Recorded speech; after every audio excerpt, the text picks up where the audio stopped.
Vinyl chloride exacerbates liver damage caused by other factors such as diet at concentrations below the current safety restrictions. So the use parameters for at-risk populations must be reassessed. The main advantage of this technique is that it uses a chronic, non-invasive inhalation protocol that closely mimics human exposure while causing minimal stress to the animal. Demonstrating the procedure will be Anna Lang, a postdoc, and Regina Schnegelberger, a graduate student, both from my laboratory.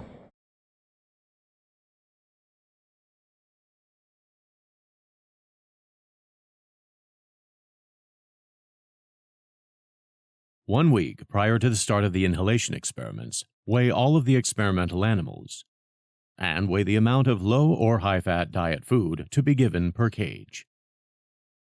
Provide food and water ad libitum, replacing the regular chow for each exposure group with low or high-fat diet chow as appropriate. Weigh the remaining food at the end of each feeding day, and monitor the mice throughout the experiment to ensure that the health of the animals is maintained.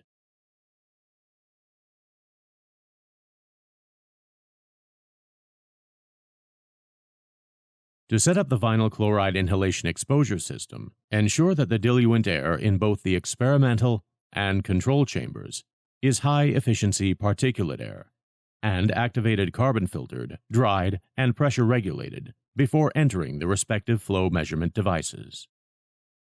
Confirm that the temperature and relative humidity are monitored from within the experimental and control chambers.